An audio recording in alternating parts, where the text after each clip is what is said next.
Welcome to Choice Classic Radio. Like us on Facebook, subscribe to us on YouTube, and help keep this show alive by donating at choiceclassicradio.com. For more of your favorite old-time radio shows, join us on our companion podcast, Choice Classic Radio Detectives, where we bring to you tales from the greatest detective shows the golden age of radio had to offer. And now, with 126 episodes made, broadcast on NBC Radio from 1955 to 1958, we bring to you X-1.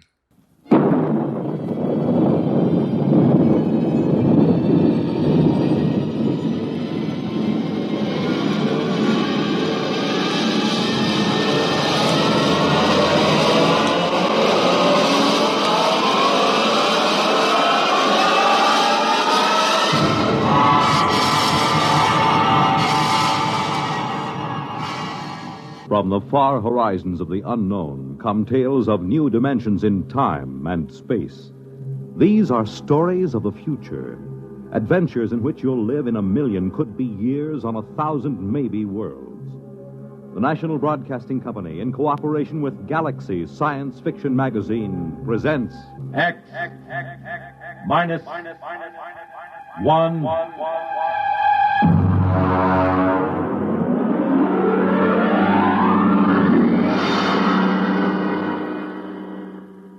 Tonight, Real Gone, starring Al Jasbo Collins. Playing, of all things, Al Jasbo Collins.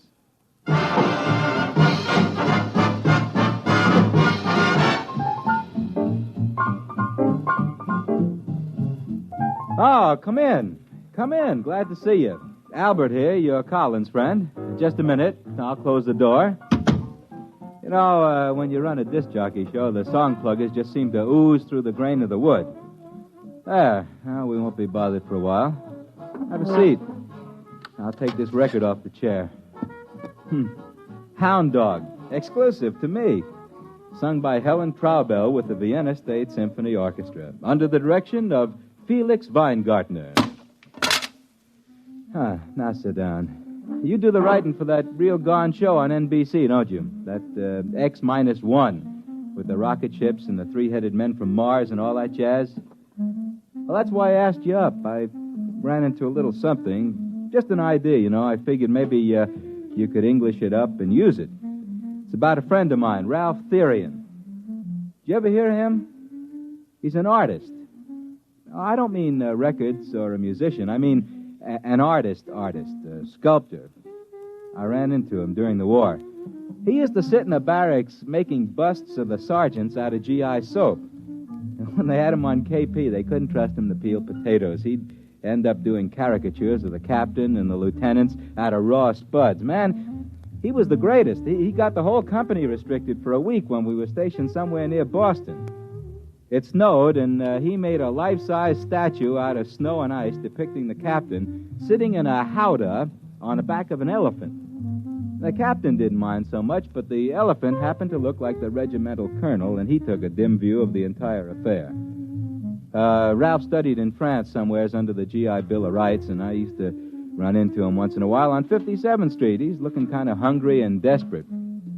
Then one day, a couple of green weeks ago, I ran into him on Madison Avenue, and, man, he looked like he belonged. He had one of them Tyrolean chapeaux with the shaving brush stuck on one side, an important German loading coat, and he was carrying a snakeskin dispatch case. Al! Albert! Well, hello, Ralph, my friend. Well, you're looking great, Al. Hey, I like that beard. Thanks. Kind of gives your face the Mount Rushmore quality. It's generally admired, my friend, but what brings you over here on this street of dreams? I was under the impression an artist was immediately downgraded 3 degrees of integrity when he set foot on Madison Avenue. I was just up seeing a client. A client? You've given up the sculpting kick. Oh, no. I'm just working in a new medium. Well, you look real prosperous. How do you like the shoes? Oh, very dapper. Very dapper. I don't believe I've ever seen lizard skin huaraches before. Had them imported. Made underwater by natives of Ecuador. Yeah. Takes about 3 hours to have them made. So they use about 12 natives per pair. Ralph, my friend, you give the general impression that you are loaded with loot. I am. There's money in art. Money. You've just got to get something new. Here, wait a minute. Let me open my case. Here, Al. Take a look at this. What is that, an ice cube? Look inside. Mm-hmm. Now, man, that's real entrancing. What is it? That is a detailed copy of Rodin's The Kiss. Pretty sexy. How do you do it? Well, you see, I carve it from underneath the plastic block. Oh, it looks sort of solid to me. How do you get in? Well, look at the bottom. You see that little hole? Huh? I worked through there with my engraving instruments. Of course, this is just a sample. I've been doing originals mostly. What are the little cubes good for? Paperweights, I guess, huh? This is art, Albert, art. Do you know how much I get for one of these? Beats me. $5,000. Oh, that's a pretty stiff price for a paperweight. Well, you just don't understand, Al. This is the hottest thing since Picasso. I just sold 2 original compositions to Morgenstern. You know, the dealer from Philadelphia? For $25,000. 25? Wow. Uh-huh. I should have paid attention when Mama bought me that clay when I was a little boy. Well, it's about time the creative artist got a little bit of recognition. Recognition's not the point, man. At 25 G's, I wouldn't care if people walked past me in high noon. That's because you're not an artist. The money's secondary. Money is never secondary. Money is the primariest thing there is. Al, would you be interested in a fine original composition? Well, I'll make a special price for you, Albert. $4,000. No, Ralph, my friend. I keep my papers from blowing off my desk with my right foot and my left piled one on top of the other, and I find that quite adequate to the needs and aspirations. Al, the trouble with you is you've got no soul. The trouble with me is I have not got $4,000.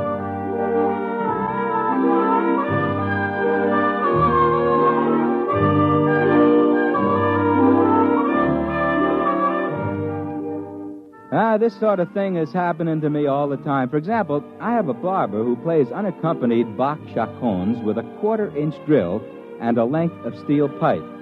I figured Ralph Therian was stringing me until I ran into Vladimir Osepsky. Now, Vladi is one of these men who leads a double life. He composes concerti and avant-garde operas under his Square moniker, but he's better known in the Brill Building as Larry Oss. He got in on the ground floor of this rock and roll affair, and he took an already substantial fortune and ran it up to a fantastic munificence. Larry has money he hasn't even folded yet, and he collects art. I was up at his house one night discussing such things as Tin Roof Blues and Wozzeck by Albin Berg, and Larry got around to showing me his collection. Now, this is Picasso. Larry, that's what I call cool brushwork, my man. Cool. I homed it next to the Tintoretto for contrast. Well, this stuff runs into a pile of loot. Well, I figure since I've launched rock and roll on an unsuspecting public, the least I can do is collect old masters and leave them to the nation when I die. It figures. I mean, that figures. Here's my latest. Look, isn't it beautiful? You mean this hunk of plastic? Well, yes. Look into it. That design, that composition, the delicacy of that line. Well, this is the most exciting discovery in art since the invention of red paint. Larry, was this piece of Jim Crackery executed by one Ralph Therian? That's right. You know him? Mm-hmm. Remarkable talent. Remarkable. A genius. And how much did this stroke of genius cost you, if you don't mind my mentioning a crude thing like money? Not at all. Not at all. It was a steal. I got it from Morgenstern. Oh, I outfoxed him. I got it from him for only $30,000. Yeah, you outfoxed him, all right. Tell me something, Larry. What makes this worth $30,000? Albert, what makes a Stradivarius worth $30,000 and a fiddle played on the street by a beggar? $3, huh? You mean his stuff is that good? It's art, Albert. This is art. This is genius. To work with such delicacy and such control and such genius in so small a space. You see, that's it. This plastic block is how long? About 2 inches? And yet within this 2 inches is the majesty, the feeling of a sculpture 20, 30 feet high. This is an art which has not been known in the world since the painters of miniatures in the late Renaissance. Why, then it's for real. For real. This is the gem of my collection. The Picasso, the Renoir, the Cézanne will, in time, fade into insignificance. This is a new art form. Brilliant. Brilliant.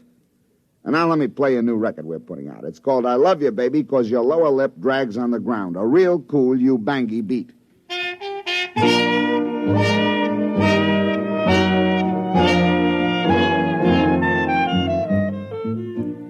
I let Ralph Therian's new art form slip my mind for a while I struggled with song pluggers, advertising salesmen, account executives from the agency. And I met him again a few weeks ago at a small cultural establishment on the corner where I work. You might call it sort of branch public library with a brass rail. Hey, what's the idea of putting this lemon peel in? If I wanted a fruit salad, I'd ask for it. How do you do, Ralph, my friend? Oh, hello, Al. You look like you're thriving, my man. Well, as a matter of fact, I just signed a contract with Morgenstern to deliver $100,000 worth of my original compositions. I'm celebrating. In here? Man, this place is only fit for sweating out the downhill phase on a manic-depressive psychosis. Oh, I'm just starting here. I intend to work my way up. Albert, be my guest.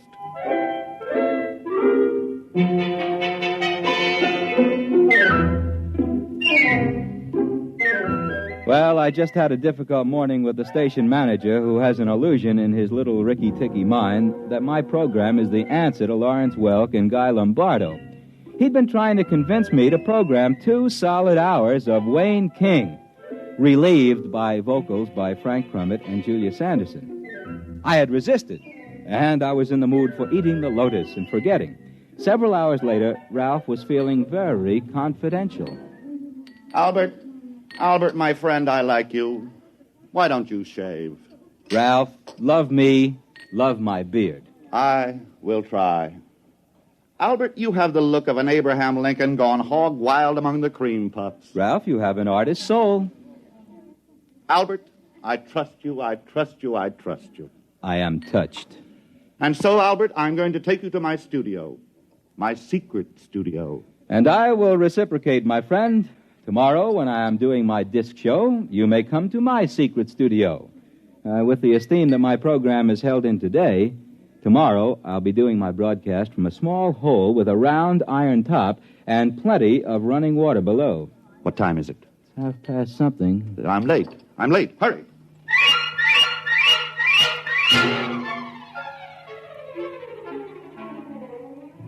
He took me to a loft somewhere down in the banana warehouse section. He had 3 locks on the door, and he opened them with 3 separate keys. I stepped inside and took a look around. The loft stretched a whole city block. The only thing that kept the New York Rangers from using it as a practice rink was the lack of ice. It was empty, except in one corner of the room there was a mess of machinery. Looked as if someone had eviscerated a television set and left it to die of shock. There was a weaselly-looking little man in a shiny blue suit standing in the middle of the floor tapping his foot. Therian, I've been waiting for half an hour. Where have you been? Now, take it easy, Burson. Take it easy. Plenty of time. I've told you the active life of the catalyst is only... Who's this? This is my friend Al. Al Collins. Well, who is he? And what is he doing here? I've told you we must have no one here. Now, he's my friend. I trust him. Oh, I suppose you've told him all about it. Yes, I have. Have you got the stuff? Certainly I have. 3 ampules, but it won't last. You've got to hurry. Roll up your sleeves. Oh, now, just a minute, both of you gentlemen. If I've been brought down here to witness the inoculation of a little happy juice into somebody's arm, I'm leaving. I have no desire to tangle with the Federal Narcotics Bureau. Now, Albert, do I look like I'm taking narcotics? I wouldn't swear to it. You don't understand. In those little glass bottles is a secret of $100,000. And I'm going to show you how I do it. First, we take a plastic cube out of my pocket. So. We put it down on the grid in the middle of the floor. So. Now, if you will kindly step to the outside of the white line painted on the floor. Back there. Go ahead. Now, Mr. Burson, we'll turn on the machinery. Now, I take this vial of catalyst, thus, and pour it over the plastic block. So. Now, we wait.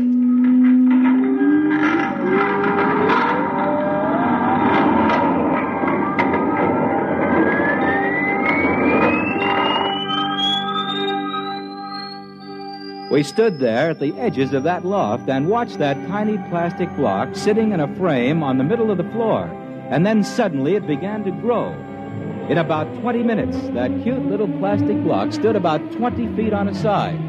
It almost touched the skylight, and there was about a foot of clearance on each wall. See, the long organic chain of molecules in the plastic is infinitely expandable under the right conditions. Is that a fact? By applying the right voltages in series, we can expand the cube to about this size. But there's an outside limit due to the cohesive charge on the molecules. Oh, naturally, of course. Those molecules do stick together. Well, it's the catalyst that does it. And I make that. I make the catalyst. Do you hear that, Therian? I make it. Now calm down, Burson. Without me, you just have a great big blob of plastic. I'm the one who turns it into money. You see, Albert, a cube this big is as soft as putty inside. Now, I take my pneumatic drill and I make a hole in the bottom. And then my tools, and I start to carve my pretty sculptures inside. Therian, I'm warning you. I won't take this kind of treatment for long. Now calm down, Burson. You're getting your 10% cut. 10%! 10%! Why, before I brought you this process, the only artwork you could get people to look at was mustaches on subway advertisements. Burson, that is the typical wailing of the non-creative technician. Envy, pure envy for genius. Now look out.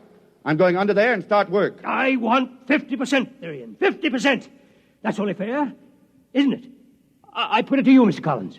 Just keep me out of it, gentlemen. Leave me out of it. I'm warning you, Therian. I'm warning you. Just get out of my way, grease monkey.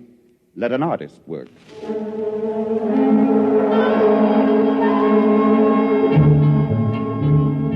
Ralph crawled under the giant cube and started to work. I could see what he was drawing, a collection of lovely ladies, something like the closing number at the Union City Burlesque. Didn't look very good.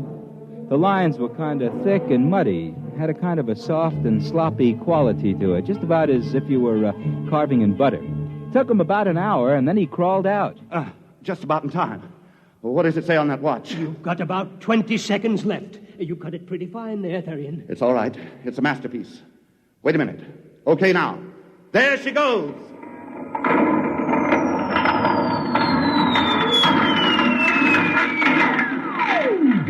Well, now, what happened was that plastic cube that was blown up to about 20 feet on the side suddenly popped like a balloon with a cigarette stuck in it. And what ended up was that tiny little 2-inch cube sitting in the middle of the floor. Ralph picked it up and brought it over. Look at it. Beautiful. Beautiful. The work of genius. The work of science. Makes a real nice paperweight. Albert, my friend, what you have just seen was the creation of a $20,000 masterpiece. Take a good look. I did take a good look. The whole design was there. But what had looked to me like kind of a muddy, buttery picture when it was 20 feet high was now sharp and beautiful and clear as a snowflake. I went back to the studio and demonstrated my independence by scheduling 2 solid hours of Dizzy Gillespie.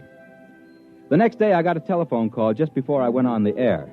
It was Ralph asking me to come over to the studio. Said it was important. So, after the show, I shook the last song plugger out of my lapels and headed down to Ralph Therian's loft. I found that fellow Burson walking up and down at the edge of the room, looking at his stopwatch nervously. They had another plastic cube blown up in the middle of the room, and Ralph was inside the cube working. They were having quite an argument. I know you got paid off today, Therian, $100,000. I know you got it, and I want my share, 50%. Don't bother me. I'm working. Hi, Ralph. Oh, hi there, Albert. Just a minute. Wait till I crawl out. I warned you. You can't say I didn't warn you. There'll be no more of the catalyst. No more. Listen to him, Al. That's why I asked you over. I wanted a witness. And you're the only one who knew all about it already. Oh, now look, gentlemen, I told you not to get me involved in this. Now listen. This little worm, this test tube termite, had the gall to threaten not to bring any more of that catalyst. But I warned you. I want my share of that 100,000. If you'll excuse me, I'll get back into that masterpiece. That catalyst is only good for 2.7 hours. Hand me the drill, will you, Burson? Here it is.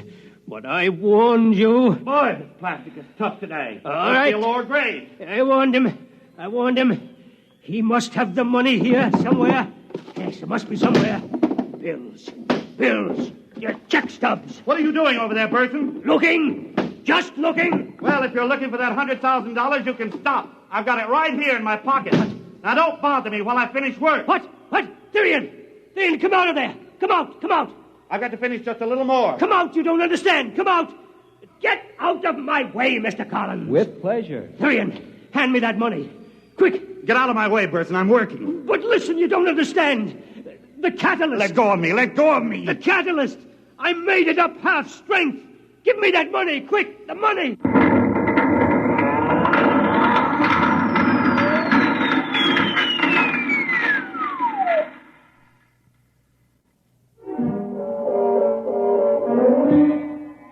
Well, that's all there was to it.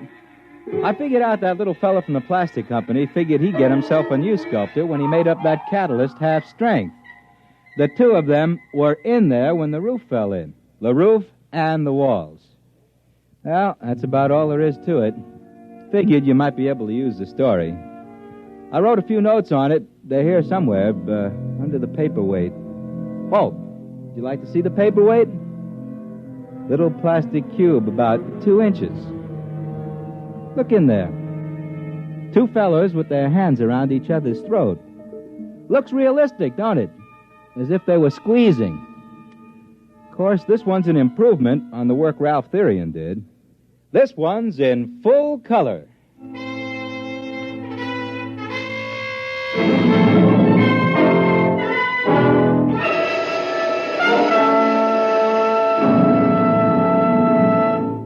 You have just heard X-1, presented by the National Broadcasting Company in cooperation with Galaxy Science Fiction Magazine, which this month features The Victim from Space. A time to sow, a time to reap, a time to live. All the Agathians agreed with this, but not when it came to a time to die. Galaxy Magazine, on your newsstand today. Tonight, X-1 has brought you Real Gone by Ernest Kenoy, based on an idea by Al Jasbo Collins and starring Al Jasbo Collins as himself. Featured in our cast were John Barragray as the late sculptor Ralph Therian, John McGovern as his equally late scientific collaborator, and Harold Huber as the fabulous Larry Oss. This is Fred Collins.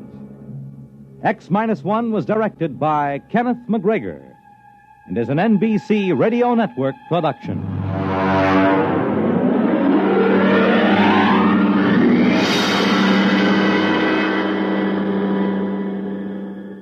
NBC takes you across the nation, around the world, with news on the hour and the exciting hotline service all day, every day, on most of these stations.